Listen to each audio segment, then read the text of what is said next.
Okay, so we're back.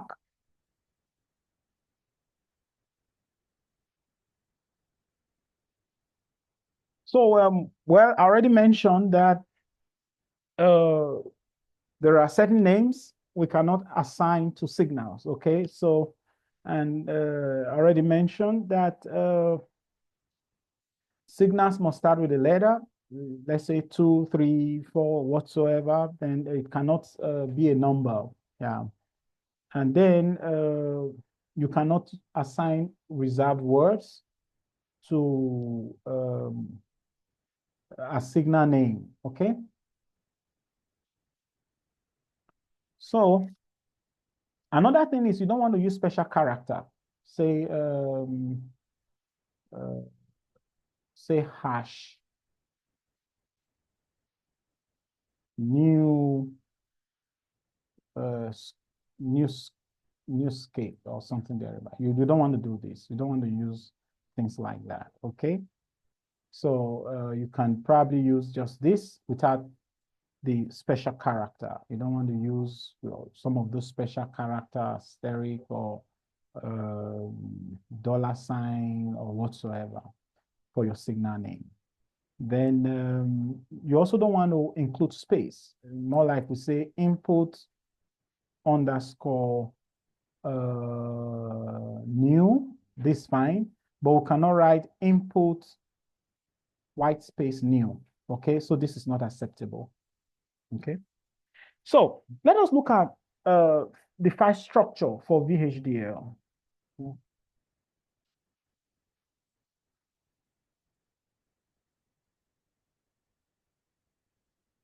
File structure. Now, for VHDL file structure, the key components you should look out for are the library declaration, like I mentioned earlier. Then we also have the entity session, and then we have the architecture session. But one good practice, we can,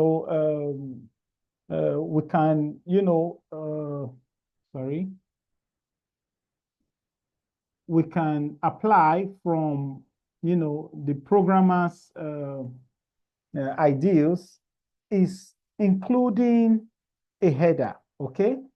Header. And this is usually optional, okay? Because the header just provides details about your program, okay? So let's assume you are handing it over to another person. Probably you already left the department and now someone else needs. So that just gives a brief summary of what the program is all about. And that could include the name.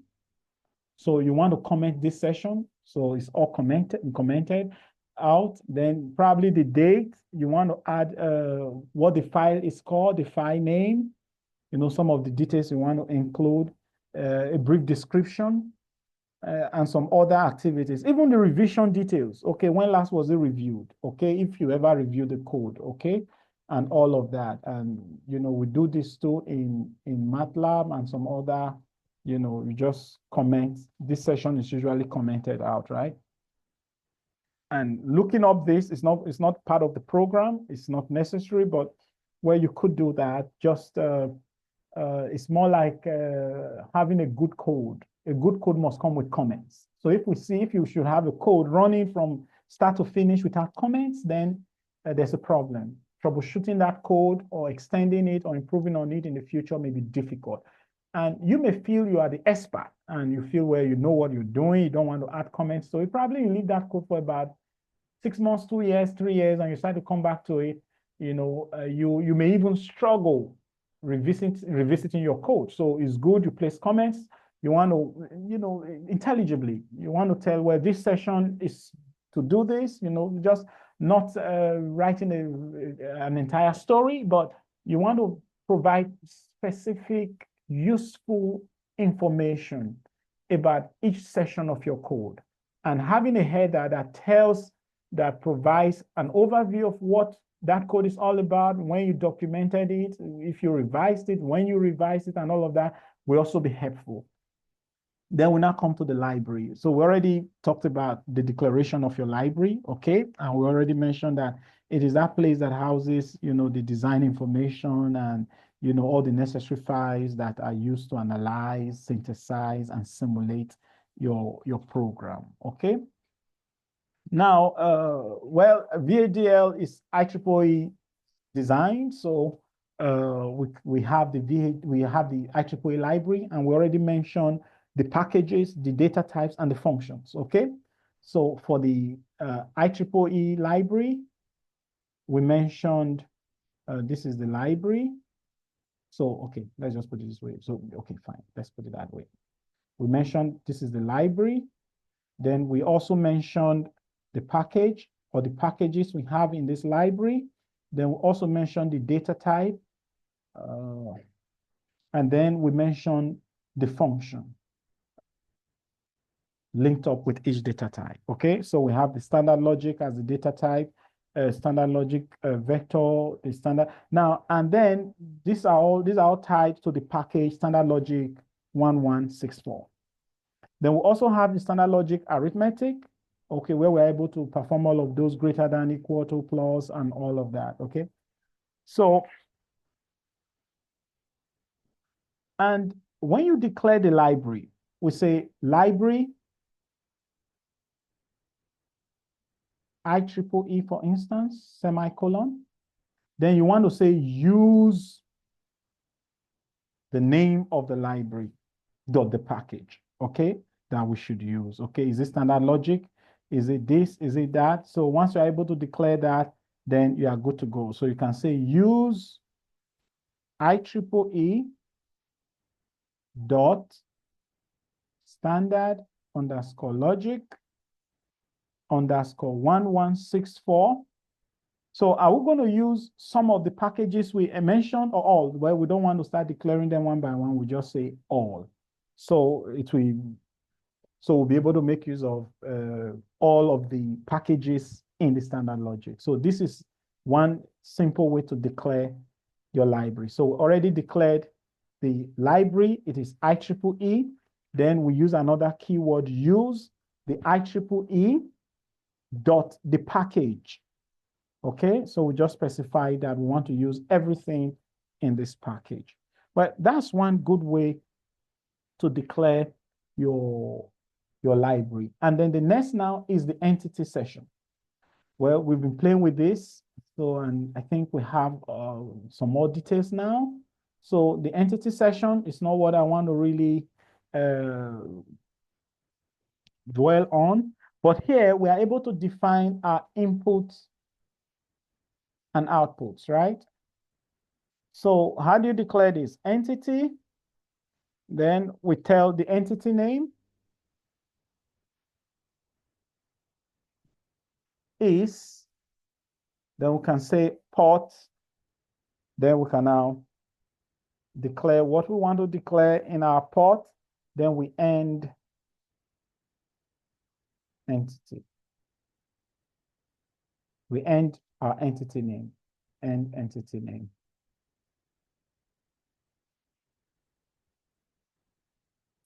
Which you already know, okay? So here, right in this part, you can now declare your signal name, the signal direction, the data type. You want to specify which is input, which is output, and all of that. So we say entity, okay, I can see Oluwa Toby, entity Oluwa Toby is port. Okay, then we now say, well, what are we defining as our input, as our output, okay, and all of that. So we use in for input, in out for bidirectional system, then output for our output. Then we also specify the particular library. Is it standard logic? Is it standard logic vector? Okay, and all of that. Well, we've been playing with this. Then for the architecture,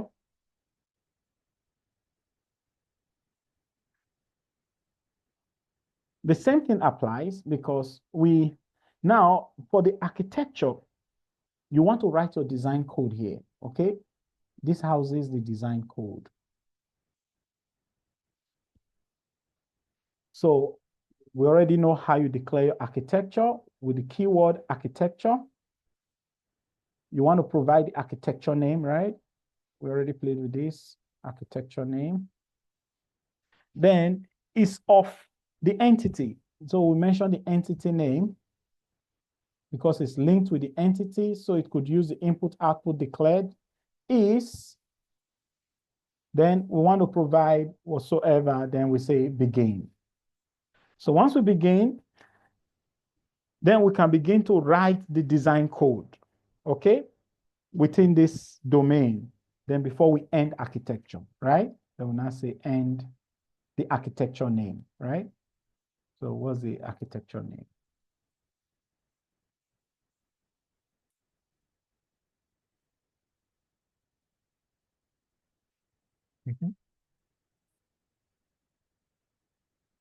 So, but what should be in this begin session? So it should contain the component instantiation. It should contain the synchronous logic. I know you guys are going to talk about this in your slides. It should also include your sequential statements. It should include processes. It should also include concurrent statements. Current statements. Then it should also include asynchronous logic. So these are the things that should be included in the architecture, okay? So when we say component instantiation, what do we mean? Okay, so let's just take a little note here, okay? In the architecture. So now we are saying component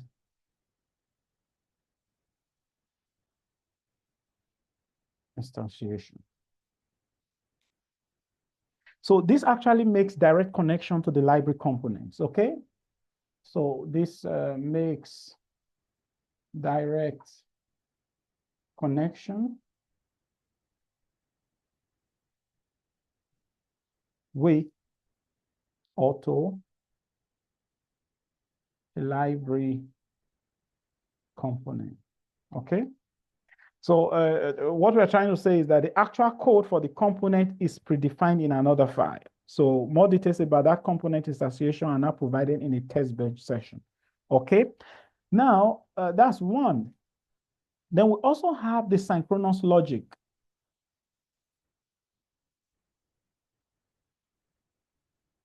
In this architecture, okay?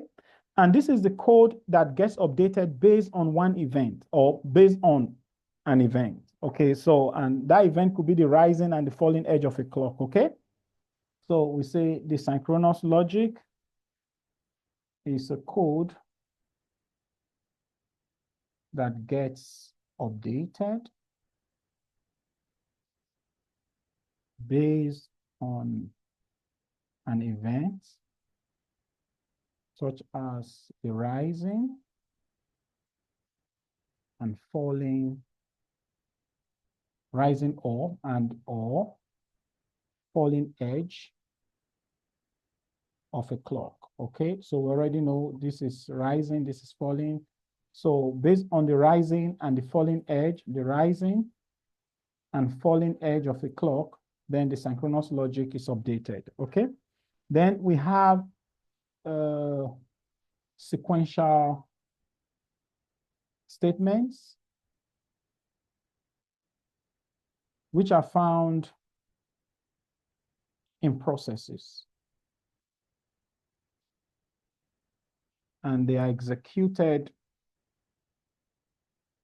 in the order in which they appear. That's why they are sequential, okay?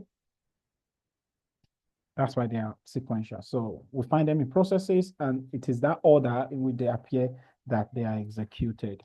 Then we also have a process, which is a group of code that is executed sequentially, right? You've been playing with that in your computer activity. So process is a group of code that is executed sequentially. Okay, so you want to liken them to mini programs. Okay, and here we use the reserved word process, begin, end process, sensitivity list. Okay, so those are the kind of words you see for your process. Okay, say for your process, some of the reserved words, we use the word process, then we use begin, we use end process, then we also have sensitivity list. Okay, now when we okay, well, I'll come to the sensitivity list. Okay, let's just mention that when we say sensitivity list. So it's where you list all the signals that you want to cause the code in the process to be evaluated. So that is sensitivity list. Okay. So this contains a list of all the signals. Okay. So Yes, yeah. You forgot is in the process. What's that? You forgot is in the process. Okay, no, I'm not. After I'm not. This is not the declaration. This is not okay. the declaration. These are just the reserved words we use with the process. We are not declaring it here. Okay. Okay, sir. This is not declaration. So we are saying, well, these are some reserved words we use. Okay. We use when we have to declare a process. Okay. So that's sensitivity list. So we say the sensitivity list is a list that contains the signals, all the signals. Okay, contains is a list of all the signals you want to cause the code in the process to be evaluated whenever it changes states, right? So that is what it is.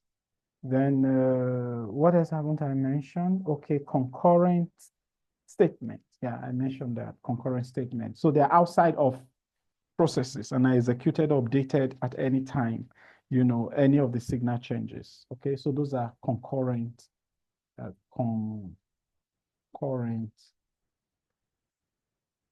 statements. These are processes outside, or better say, yeah, they are outside of the processes. Processes outside the original process and executed or updated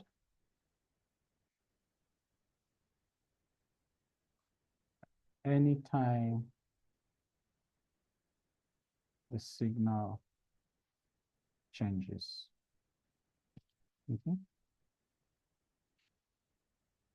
Okay, and we also mentioned the asynchronous logic. Okay, and these ones, they are updated or changed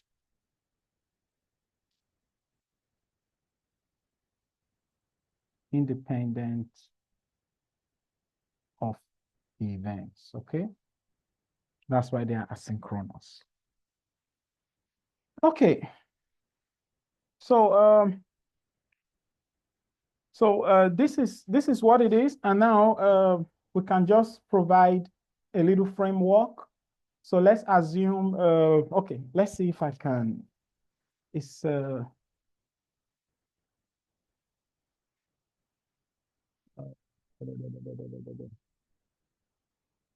is my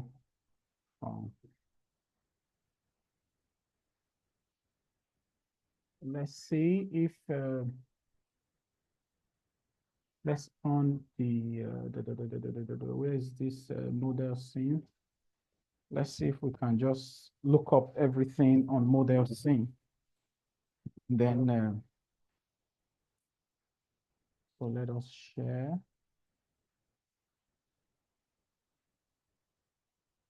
Okay, so I'm sure you can see the model scene, right? So create, let's just say test bed, test underscore bed.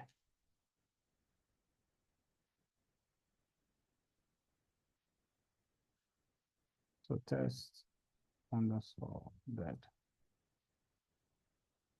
So let's just, so this is a clean page. So hope you can all see the model scene interface. Yes, sir. Yes, sir, we can see it. So let's say this is more like VHDL file structure, right? So we are not doing much today, just want to create the file structure. So we said, well, we wanted to create an optional header session, right? So so let's say let's call this optional header, right? So what do we want to have here? So we want to have the name. So let's assume we'll include the name there. Then another comment, let's say the date of the code. So let's say we have it there. What else? So whatsoever I want to put, probably revision date or history.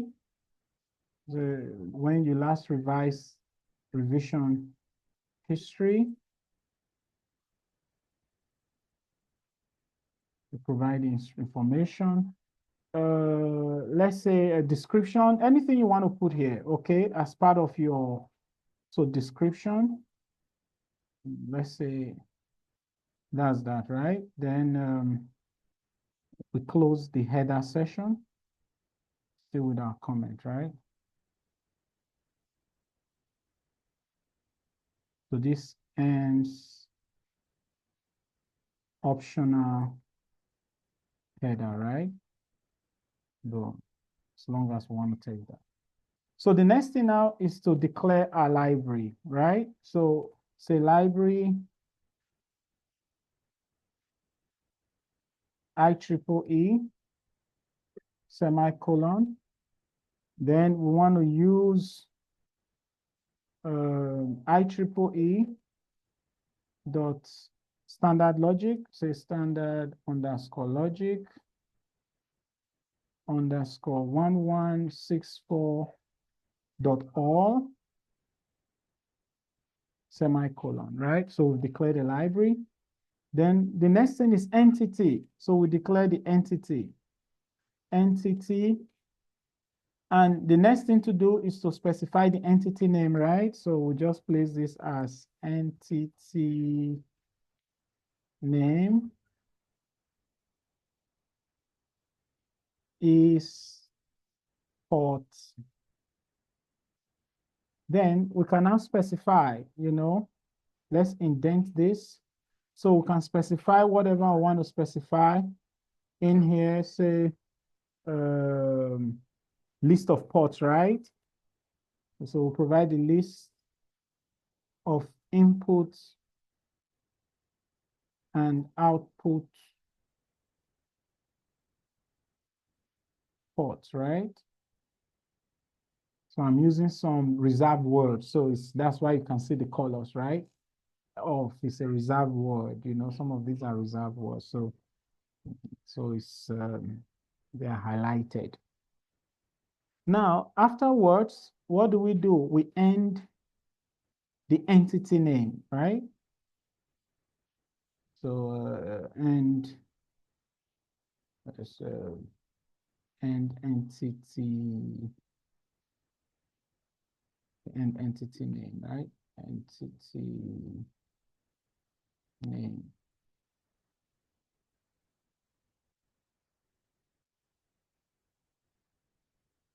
And don't forget, when we are declaring the ports, it must end with a semicolon, right? Then we end the entity name, and that also ends with a semicolon. So what's the next thing to do? Architecture. So we declare the architecture.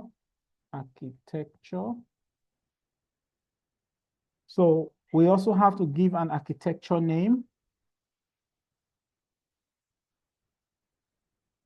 Architecture name.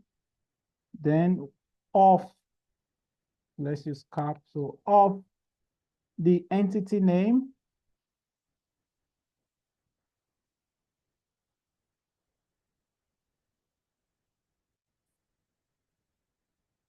Is, then here, let's indent that. So we now want to declare or define signals and constants, right? So we want to, let's say we want to define signals and constants in this case. And how do we declare our signals? We already mentioned that if you want to declare your signal, we use the reserved word signal. Then we'll have to use an unreserved word for the name, the signal name, which could be anything. It could be Jakes, it could be Philip, it could be counter this or that. And then we declare the data type, okay? And the data type could be bits, it could be standard logic, it could be anything, okay? So we already specified the basic data types, okay? It could be standard logic vector. Then once we do that, then we want to begin. So our architecture. So this is where we now document our sequential. Let's indent that. So this is where we now specify all of the sequential statements, right? We already defined some of those things, sequential statements and asynchronous or whatsoever, sequential statements.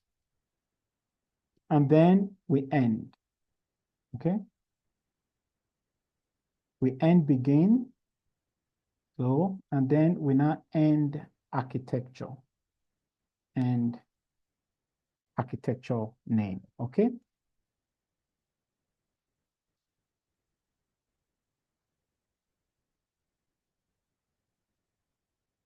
Okay, so this is more like a template or the file structure for your VHDL, okay? So you want to follow this and you see that basic, most of the things we have been doing, let's see if we can open up any of these files. Okay, no, let's go to library. So we can just open any of these. Okay, let's see this.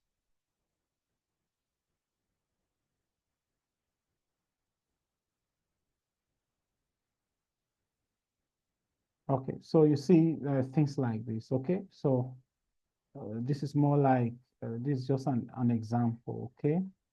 So we have the library, so we declare the libraries, the entity, then the architecture here, we define processes, okay?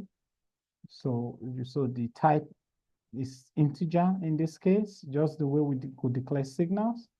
And then we begin, and then we move on and on to end. So let's see if there are other examples.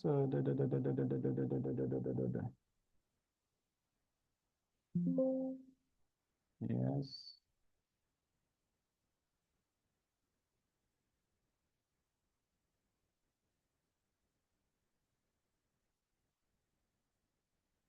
So same here. So we define the process and on, okay?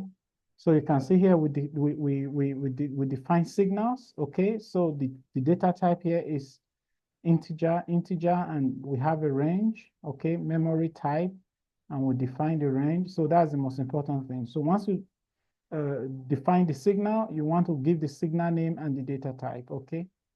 And then you see that the memory head and tail, we now get to use them in the program. You can see head, tail, so we are not declaring them. We already specified the signal and assigned them to data type, and now we are calling them to perform the specific operation in the architecture, okay? By now specifying or detailing the relationship, the design process itself. So that's the point I'm trying to make. So I think, well, this is just more like a simple overview, and I hope this is a little informative. Hope it is. Yes, sir, it is. Okay, so I'm sure with this little background, well, we'll try to put up the video. So with this little background, we should be able to play with more of what's it called now? VHDL programs and the likes. So we still have a few minutes. So before we progress, we have a little exercise in class. Okay, let's share.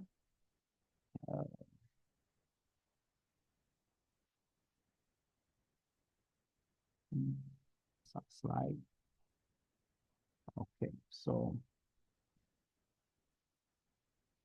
now we have a think per share exercise. Okay, so I'm going to break this class into a breakout session, and then whichever breakout room you find yourself, just try as much as you can to interact. So I'd love you to take this question as it is. So it's a think per share exercise. So you are going to reflect on how synthesis tools optimize HDL designs in FPGA implementation. You already have the notes, okay? You were supposed to make your presentation, okay? So now that you've been able to work in groups, you've made your submission, so you've attempted these, and we've played with it also in terms of practice. So I wanted to look up this. So we're going to pair you up. So automatically you're going to find yourself in some breakout rooms. Okay. So when you find yourself in the breakout rooms, you're going to interact. So you share your thoughts. So this will take about a minute or two. Then we'll come back to the class and share our thoughts. Okay. So rather than putting up our slides, so we have a few minutes. So let's make good use of the few minutes. Because if you want to begin to make your presentations now, we may not be able to complete one. So we're going to have two sessions.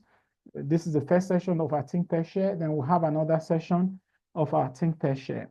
Is it clear? Do you have any question?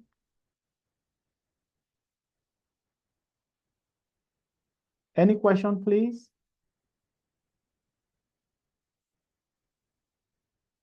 No, sir. No question, sir. Okay, so well, we're going to have 7 groups. So you'll find yourselves in any of the groups. So breakout rooms close automatically in, okay, let's make it, let's make this in, let's give you 2 minutes, okay? In 2 minutes. So you have 2 minutes to interact, okay? So you have 2 minutes to interact. Then, okay, so we begin now.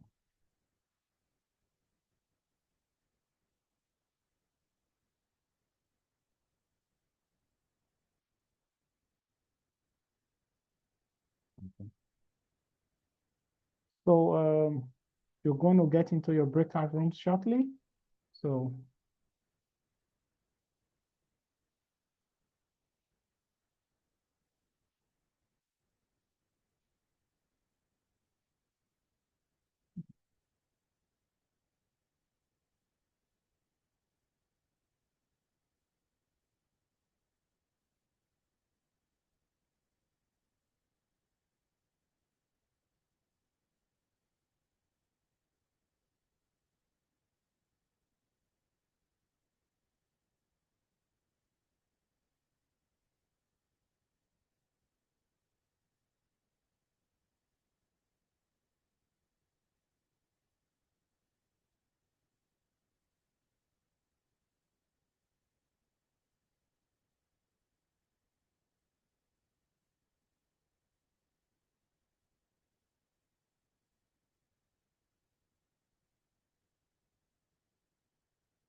Okay, so you're all welcome back.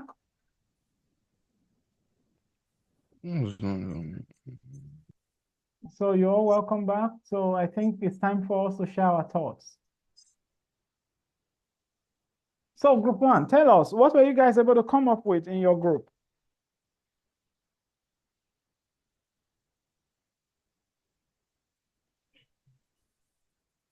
So how do we know Sir, what group we were in? sir, I didn't see any group. Sir, we don't even know the group that we are in, sir. Okay. Okay, but you realize you were in a group with a set with a group of guys, right? Not Yes, at yes. all.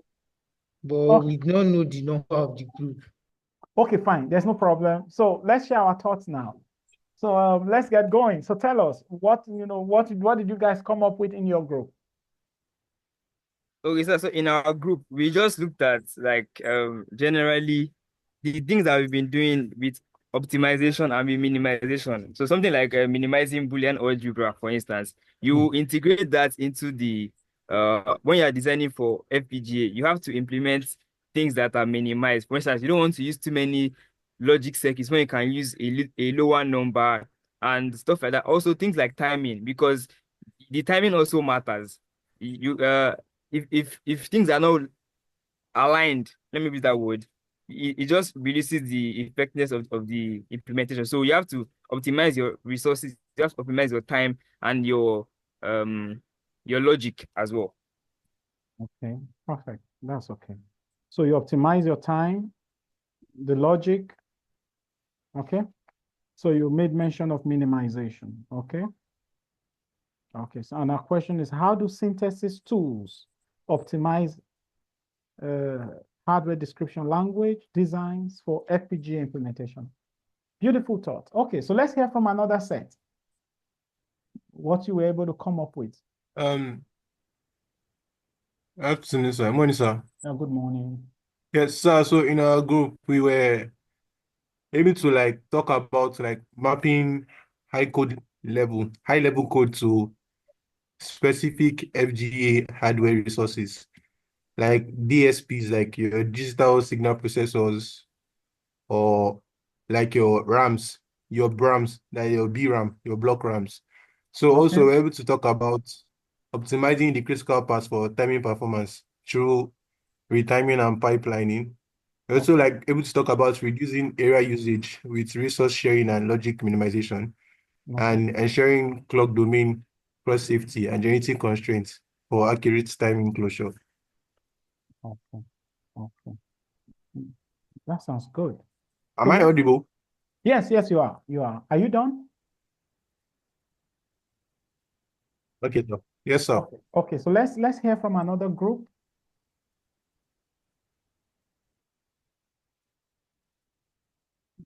Let's hear from another group. So we've heard from two groups. We have about 7 different groups. So can another group share their thoughts with us?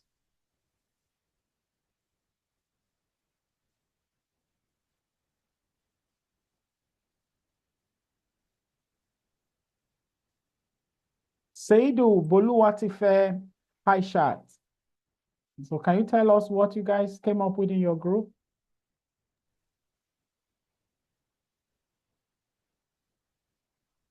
Joseph Okefe.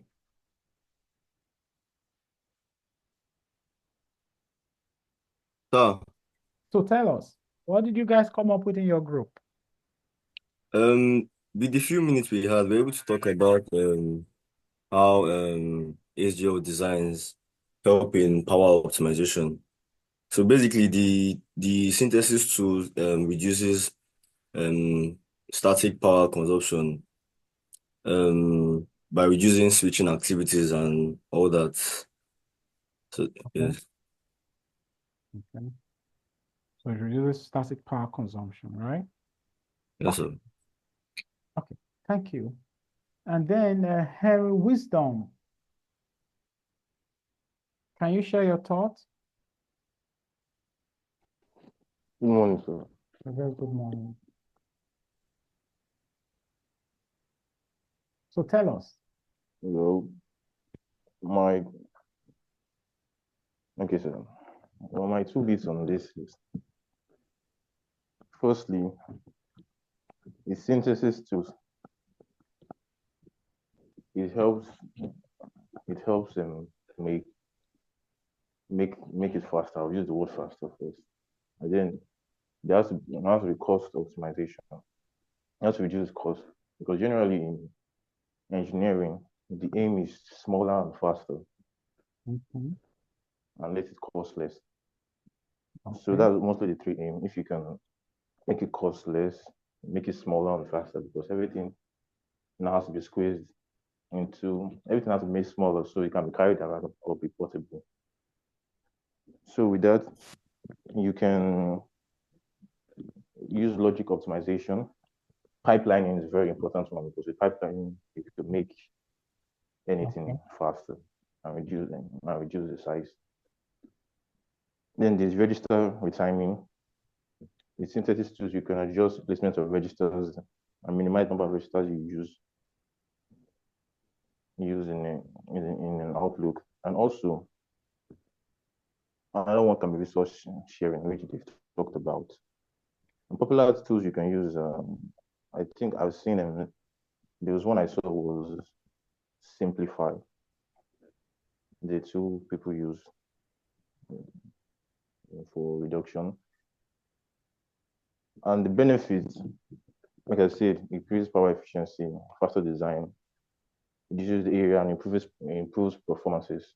Because I read a paper on quantum chips they are making these days. So apparently they use AI as the main chip, and they reduced the size exponentially. So instead of your normal processor or the normal size for the IC, they cut the size by half, and it's 5 times faster than the normal one.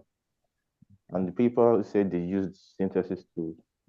So I think that's another example of this application.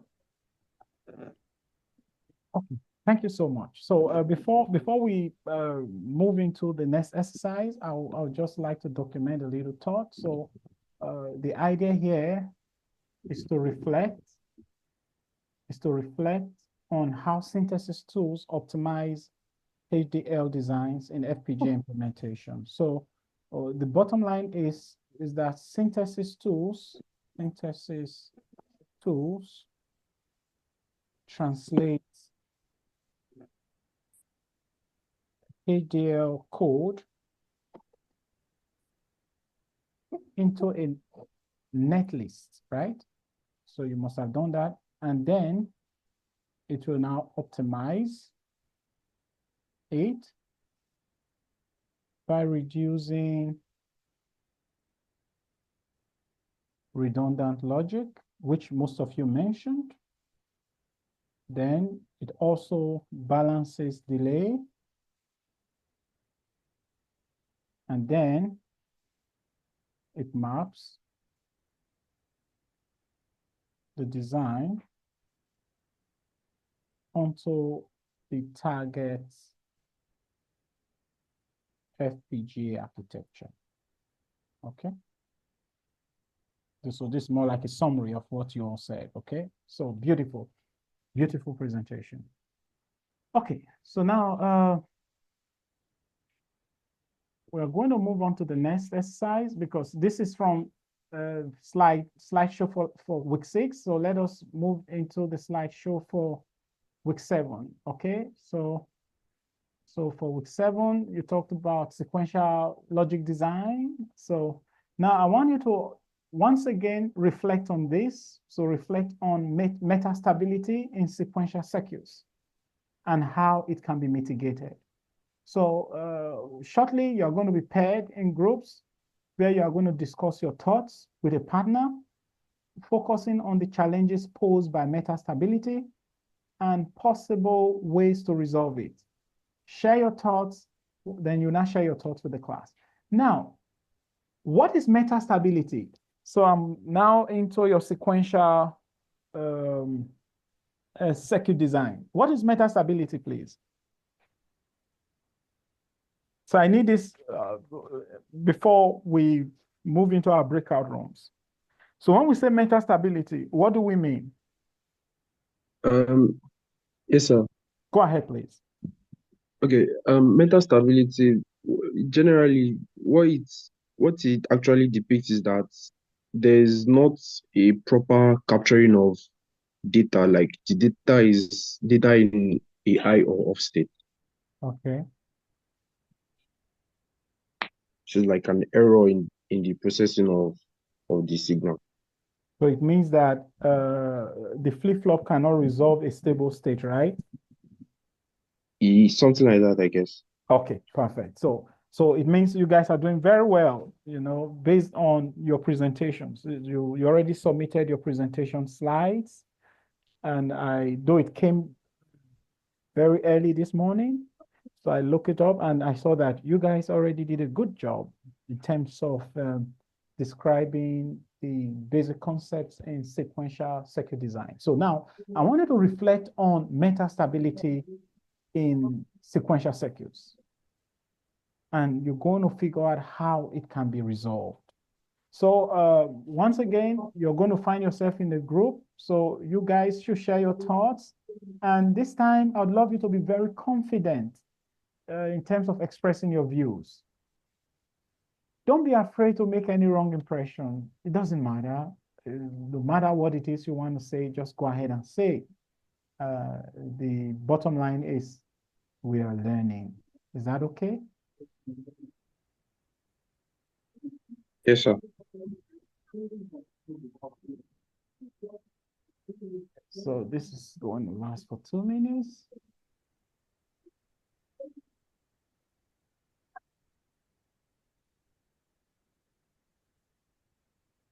Automatic removal of selected participants in breakout rooms.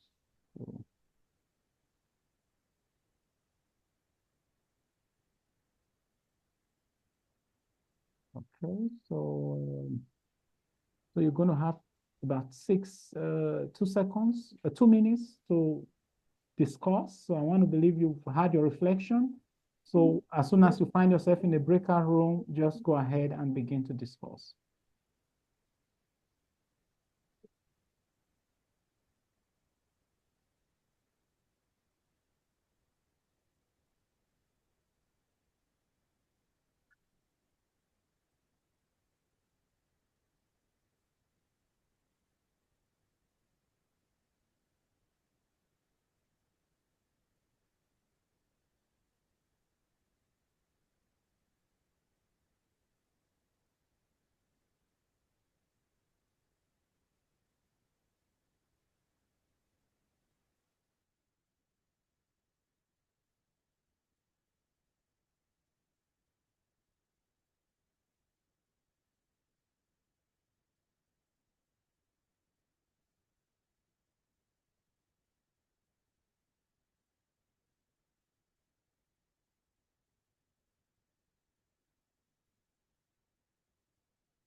Edge.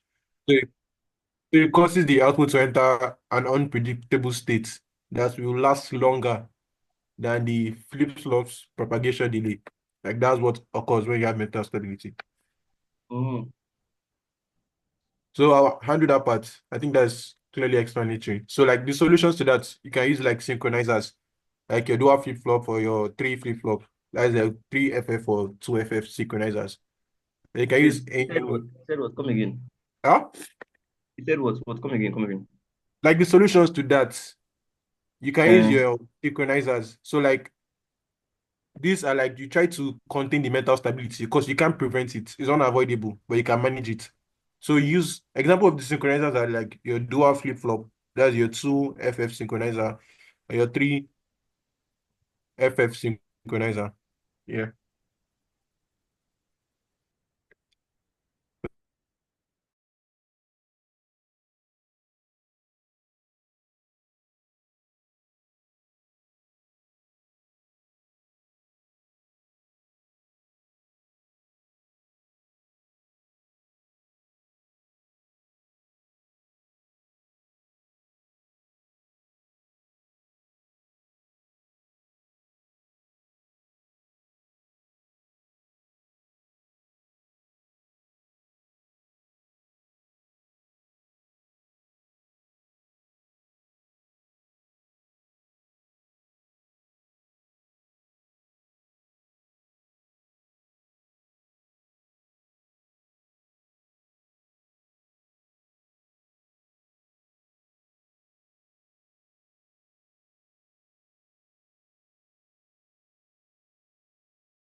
Can you hear me?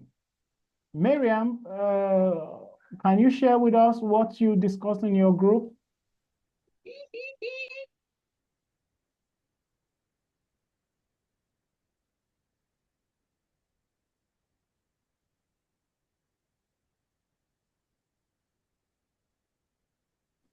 Good morning, sir. My name is Emmanuel from Group 1. Okay. Okay. In our group, we discussed that metastability is a condition in sequential circuits like flip-flops or latches, whereby circuit gets stuck in an uncertain state. So it can be in between a logical 1 or a 0 for a period of time. And this occurs because the signal violates most times the timing requirements of the flip-flop. One of the challenges posed by metastability is unpredictable behavior. Unpredictable behavior because we cannot accurately determine the output of the circuits, Okay. which leads to errors.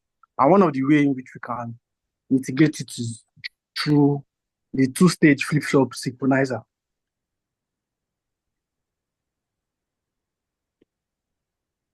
Go ahead. Where are you?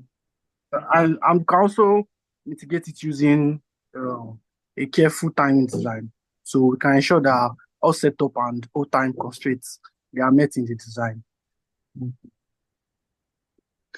That's it, sir. Okay. As I say, terrific, right? Okay, so let's hear from group 2, Abisola Olaiwola, Araoye Mohammed, David Arowolo, and Awosonya David. Yeah. So can you share your thoughts, please? Am I audible, sir?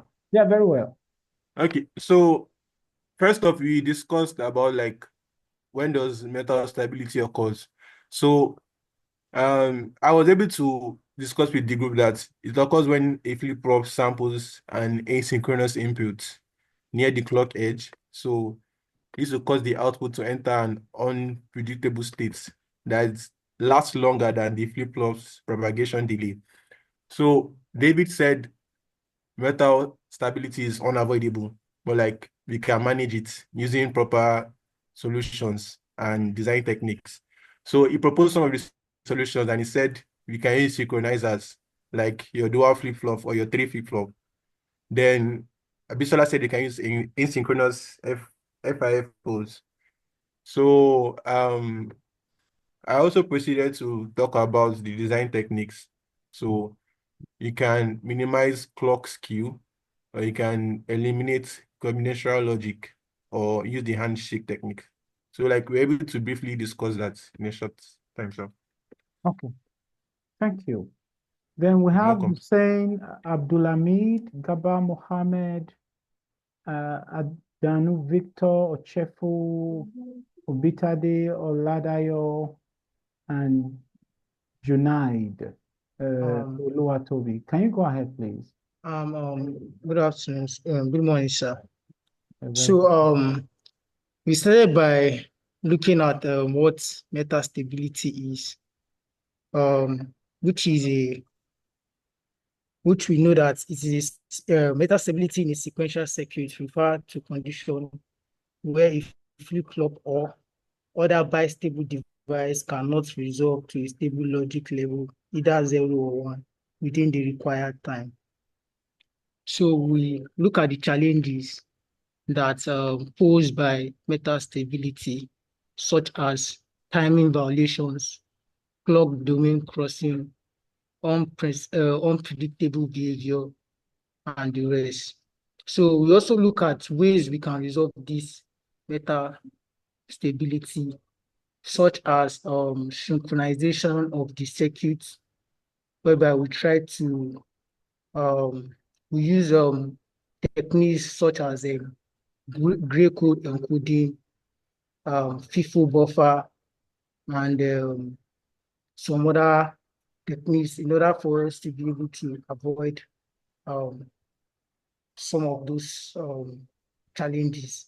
So, but in conclusion, we're able to understand that metastability poses significant challenge in digital circuit design due to its unpredictability nature and potential to disrupt system functionality. So, however, in order for us to mitigate this stuff, we also use some strategies as a trade-off, such as in order for us to reduce the area of latency, power consumption, and some other stuff like that. So those are the ways that we can actually mitigate metastability. So that's it. That's great. Okay, let's hear from the next group. Semi Loluwa Obafemi Moses, Ayeni Adeola, Adegoke Peter, Ayomide, and Morning, sir. good morning. Before we learned about how metastability directly affects the reliability of digital systems here, especially in high-speed processors and communication interfaces. Then we learned that failure to address metastability can also lead to system crash, corrupted data, or degraded performances. So consequently, yeah, mitigation techniques are essential during the design phase to ensure a robust operation in modern digital computers. And then some of the mitigation techniques that we talked about is the synchronization using flip-flop chains. Basically, we also talked about how the use of asynchronous first in, first out buffers are useful and how they are helpful when transferring data between clock domains. Asynchronous first in, first out buffers would allow signals to be safely synchronized by using separate read and write pointers managed by their respective clock domains. We talked about redundant samplings, how you can slow down the input signals to help reduce the risk of metastabilities, because we know they can actually never fully be eliminated. Thank you, sir. Okay, thank you. Thank you so much. So we have Boluwatife Aishat, Joseph Okefo, Olumuyiwa, and Oyi Dobra. Yeah, my apologies if I didn't pronounce the name correctly. So can you make your presentation now? So what did you come up with in your group?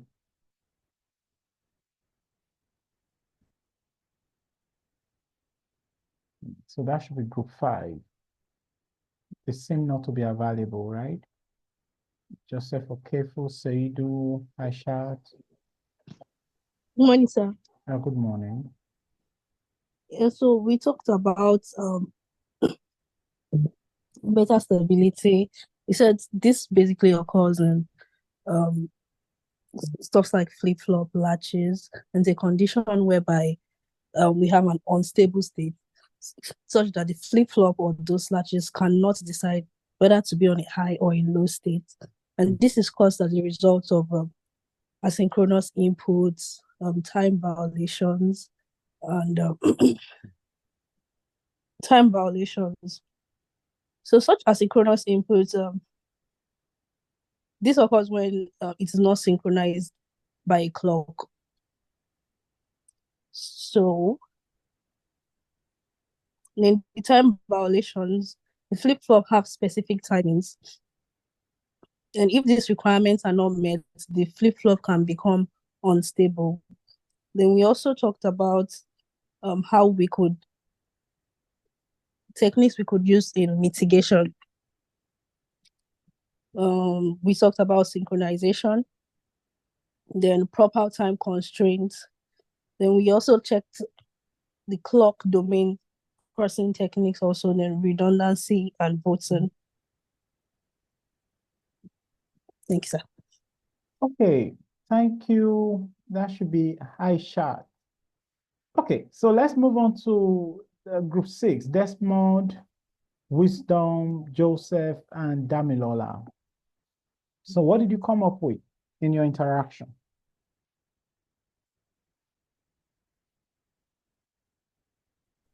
Good morning, sir. A very good morning, Desmond.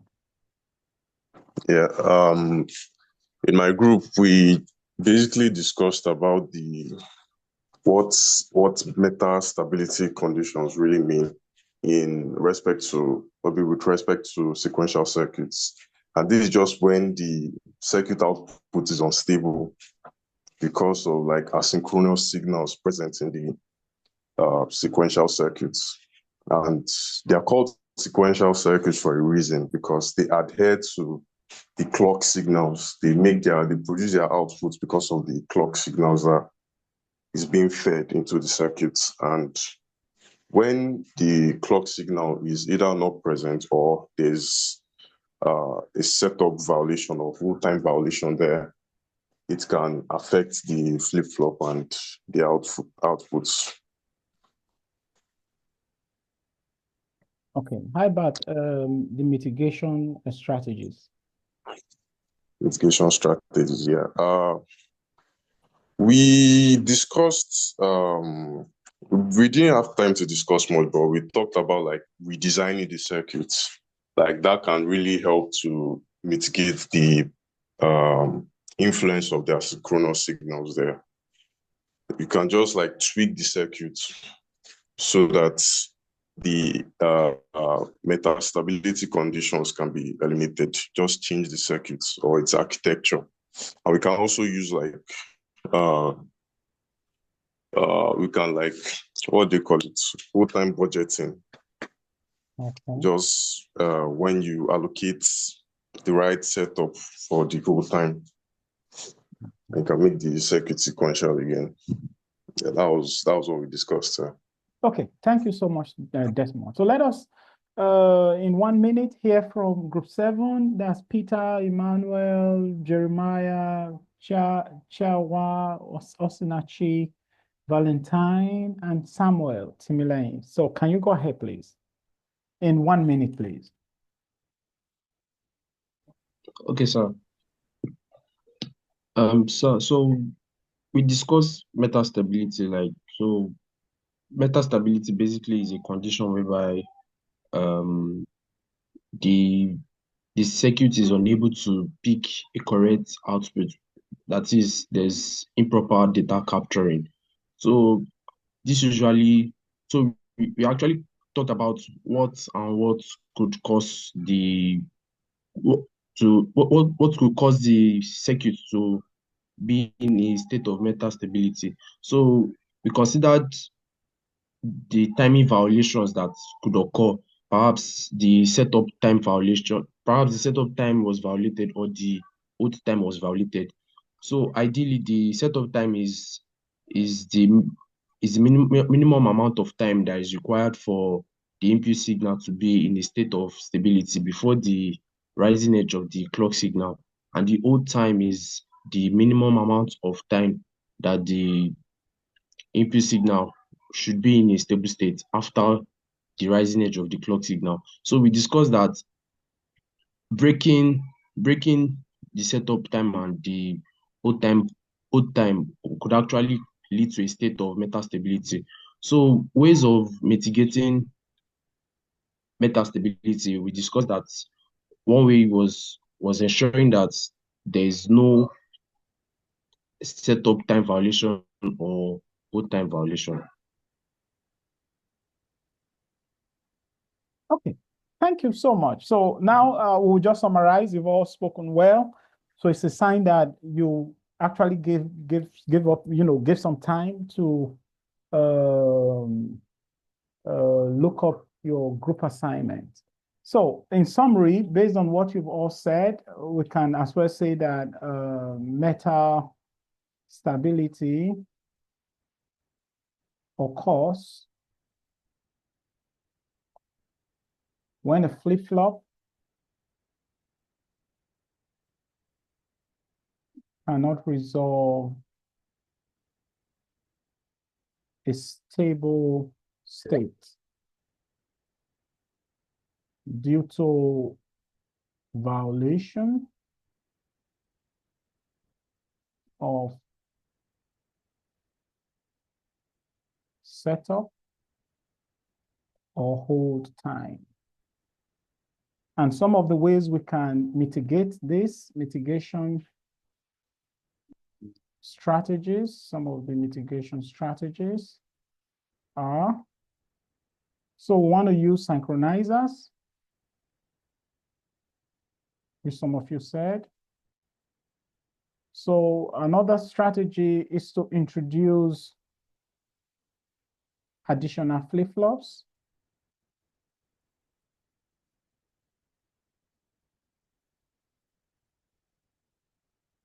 Like one of you said, let's redesign, right? Okay, so then designing circuits with adequate timing margins, right? So these are some important details you want to look up. Okay, so I think it's been quite an interesting class, and I think we'll be calling it a day at this point till you're back from your break. And do we have your class presentation here? Let us see if we can just flip through. So this is what you came up with in your class presentation. So let us look this up. So I'll just scroll through for week 6, the high level design and hardware description language. So we have, okay, well, this is what you came up with. So I'll just flip through. Though we try to cover these by looking up VHDL, and I can see some of those details here too.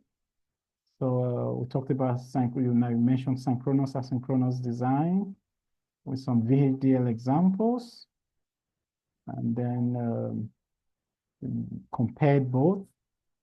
Then we have some interesting definitions here. Then what else? Okay. So beautiful comparison. This is from group 2. Different types of modeling, then the Verilog and system Verilog, and that is it. So design verification, and what else? Okay, so test benches. So all of these were presented, submitted by group 2, then with some interesting references. Then for the sequential circuit design and timing analysis, this should be from group 5. So we have some basic definitions here, timing analysis, the setup and hold timing, which we also mentioned is a critical, factor, when considering metastability. Propagation delay, then this is metastability in sequential circuits.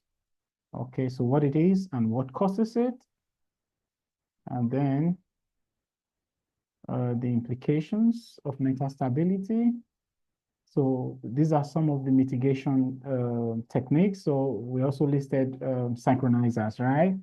So faster flip-flops and all of that. Okay, so you have even more than the 3 we detailed. So, and then the mean time between failure, then application and importance, and the timing diagram, and the like. So these are some of the, just flipping through. So you're supposed to make this presentation, but we already had a little interactive session. So that's fine. So any question for now?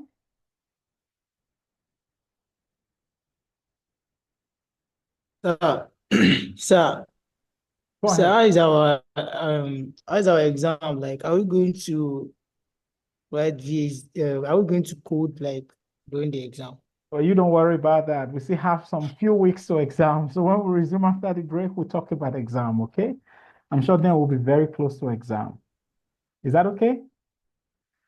Okay, Sir. so I think I need to jump into the next class. So do enjoy your holidays and till we meet. So I want to wish you all a happy new year in advance, okay? Thank you, sir. Happy New Year in advance, sir. Okay, so bye for now. Bye, sir. Merry Christmas, sir. I wish you the same.